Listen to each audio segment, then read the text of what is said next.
The Bowen Community Housing Association requested Council to form this organization in 2007 when presenting the outcomes of the Affordable Housing Needs Assessment and the draft Affordable Housing Strategy.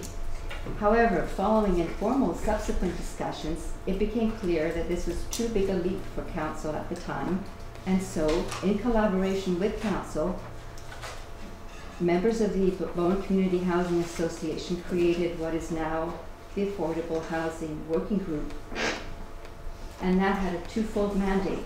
The first was to actually go ahead and begin the work of that housing organization, working informally as this council-created group, focusing on the low-hanging fruit that was identified in the Affordable Housing Strategy, including the Affordable Housing Policy that was passed and associated covenants and waitlist. That work was completed on schedule and on budget and reported onto Council in 2008 and 2009. The second part of the mandate was to actually develop the organizational framework for the creation and operation of the housing organization. We provided our report on that framework for the housing organization in July 2009. Council at that time was not ready to approve the creation of the Bowen Island Housing Corporation. However, it did at that time endorse the concept of the creation of a Bowen Island Housing Corporation and requested staff to provide a more detailed report. Well, that is a while ago, and due to staffing challenges and the concentration of resources on the OCP update and other major community issues, there have been delays. However, working with our affordable housing consultant and our council liaison, we have now completed that report, and we believe that we have addressed all of council's questions and concerns that were raised in the past. So I will now turn it over to Tim Wake and ask him to talk about the corporation. Thank you. That's a very good summary of all that hard work that we did. So I want to, and you can go to the next slide, Catherine, thanks. I want to talk a little bit about the housing corporation model used in other communities. We first came across it when it was, when I worked in Whistler, Whistler first came across it by looking actually at the Colorado resort communities. So Whistler had a problem that was a little different than what Bowen Island's challenge is, but a lot of the same drivers and a lot of the same tools that could be used to solve it. So they looked to Colorado and Utah and some of the US resort communities who had established housing corporations and used a model like this. They weren't all municipally owned corporations. Some of them were separate corporations. They were often run by the county. So they had and the housing solutions system in the US is quite different. So there were tools we could use and transpose up here, and there were other models that just didn't apply. Whistler was the first community in Canada to take up this model, and we created our housing corporation in Whistler in 1997 after doing an extensive consultants report with City Spaces Consulting. And they recommended this model, and it was established in 1997. And it's been very successful, and that's another whole story. But basically in this last 2011 municipal election, it was the first time affordable housing was not an issue on the Whistler election campaign trail. That's not to say it's completely solved, but it's substantially solved. So other communities that picked up on this were Tofino and Vernon. More recently, to be fair, they haven't progressed to the point where they've produced a lot of housing, but Banff and Canmore are examples of communities in Alberta that have been at this for over 10 years, and they have produced some substantial results. And their experience was much like the Whistler experience in that it wasn't just a straight line. It was basically taking the step to establish the corporation, then figuring out how it could work in that community with those particular challenges, with that particular development environment, and putting it all together and making a few mistakes and moving forward. So hopefully the idea here is we can learn a little bit from the mistakes and solutions that other communities put in place, and we can make it work on Bowen. So why a housing corporation for Bowen Island? Well, I think the answer to that question has really been well established in all the reporting and research that's been done to date, starting with the work that the Bowen Community Housing Association did in hiring Margaret Eberly and doing that report, first a needs assessment and an affordable housing strategy, and everything was pointing to solutions that could best be implemented by a housing corporation. And the housing corporation model was actually recommended in that report, in that strategy. So, moving to the next slide. What are the benefits of having a housing corporation on Bowen?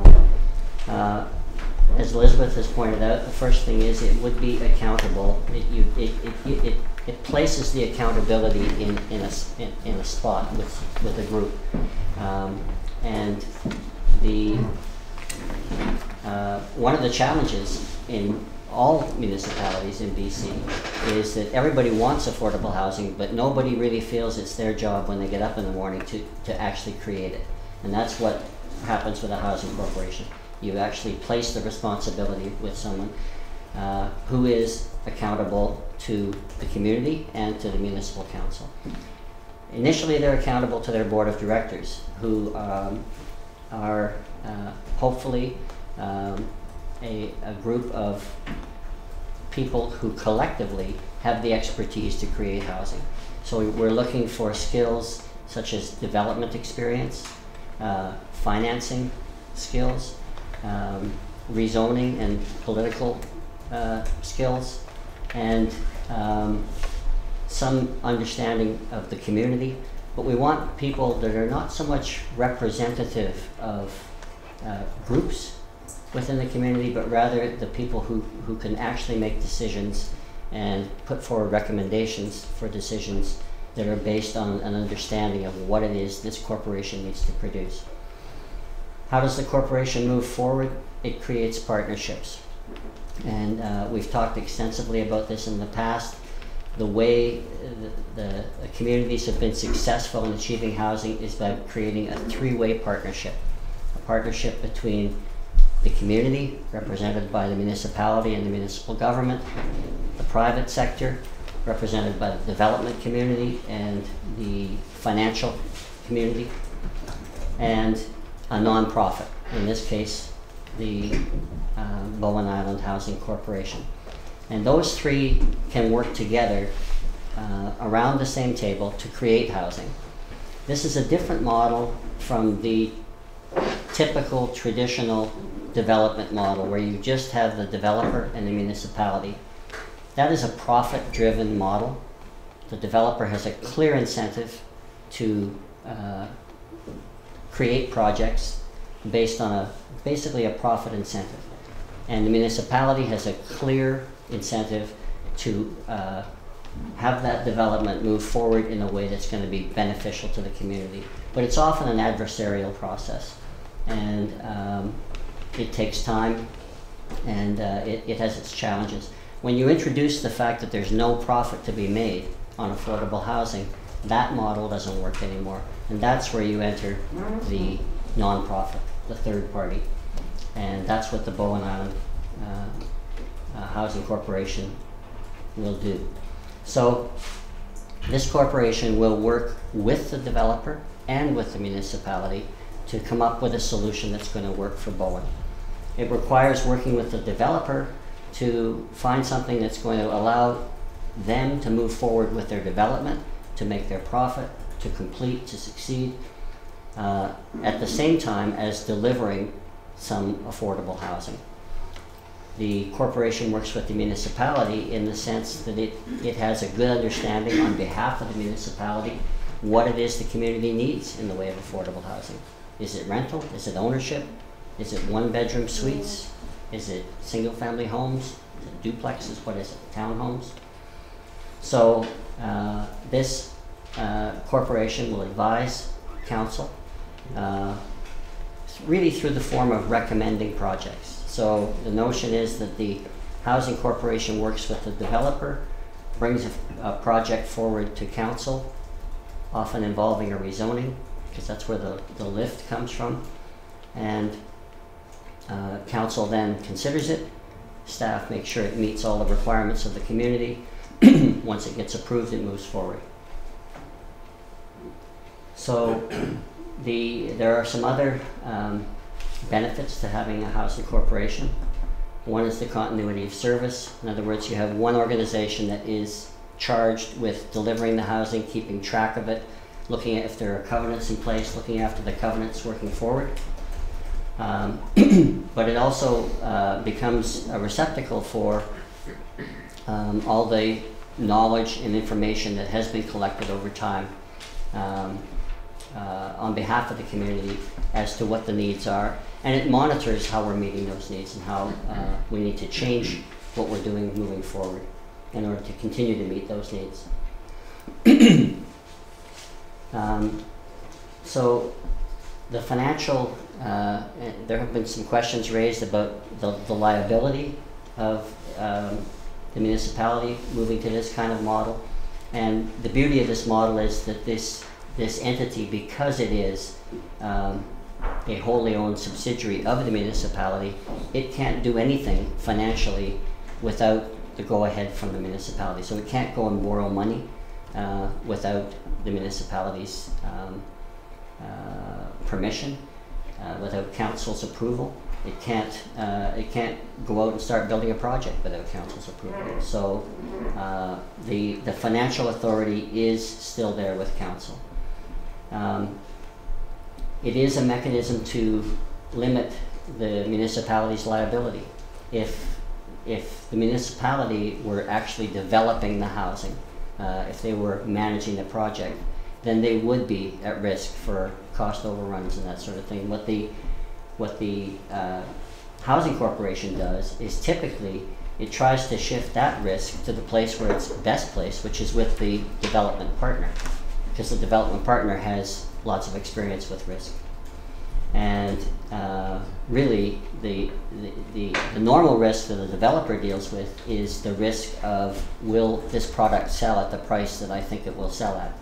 The risk in the case of affordable housing is more like, can I build this for the price I have committed to build it for so that we can sell it for an affordable price? So it's a little bit of a different risk, but once again, by establishing the corporation, we're taking this risk away from the municipality.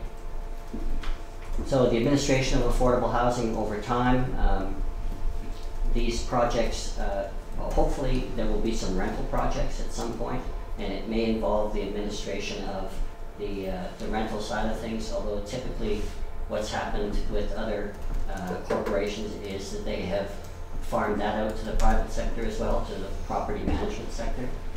When it comes to the affordable home ownership, there will be covenants in place, resale covenants that will protect the affordable price over time, and those need to be administered by someone, and that will be part of the role of the housing corporation. And the municipally endorsed champion is what I started out with. It's somebody who's getting up every morning thinking, we need to produce affordable housing in this community. How can we do it? How can we move it forward? And someone who can speak for it and champion the cause. Okay, we got through that one. So